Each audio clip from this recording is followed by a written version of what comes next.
Hello， 大家好，我係化妝師 Cat。農曆新年就到咯，又係時候拜年鬥利是啦。嚟緊一連4集，我會教大家12生肖嘅拜年裝，等大家可以花靚靚去鬥利是。第一集首先就講下屬鼠、屬蛇、屬猴嘅朋友。新一年要行大運，就梗係要時時刻刻都精神爽利啦，所以千年眼圈一定要首先 KO 佢啊！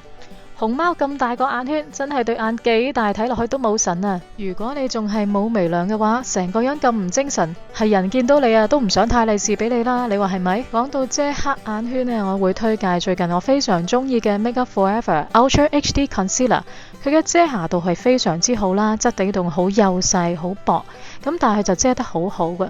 好多時呢，人哋會問我呢，我用個 concealer 好乾喎，好容易起幼紋喎。咁但係呢隻 concealer 呢，就啱啱相反啦，佢會撫平我哋啲幼紋，同埋滋潤我哋眼部周圍嘅肌膚㗎。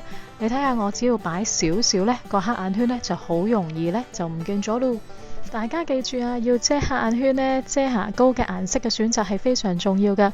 咁所以呢，最好呢，就揀一支帶 peach tone 嘅 concealer 同埋一支帶 ivory tone 嘅 concealer 啦。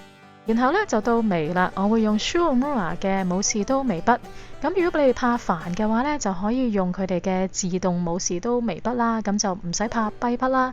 咁今次揀咗深啡色為 model 去勾畫條眉嘅。畫眉嘅重點呢，就最緊要我哋唔好喺眉頭開始啦，最好呢，就係喺眉山開始，喺兩邊嘅眉山 mark 咗一個位先，咁就容易啲畫到條眉 balance 啲啦。屬鼠、屬蛇、屬猴嘅朋友，今年呢都係旺紅色喎。如果你覺得個妝唔夠醒神呢，咁就加翻個紅唇落去啦。今次呢，我就用咗 YSL Fusion Ink Blush， 係啦，其實佢係胭脂嚟嘅，不過我發現呢，去做唇膏呢都係一流，個顏色又 sharp 又唔容易脫色。食完蘿蔔糕之後呢，都唔使補唇，係咪好好呢？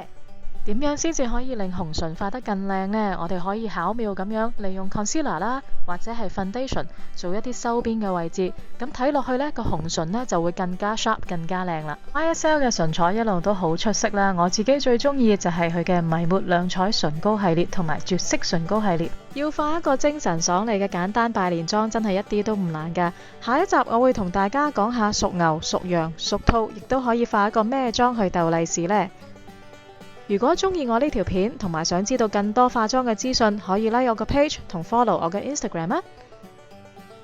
祝大家新年進步，身體健康。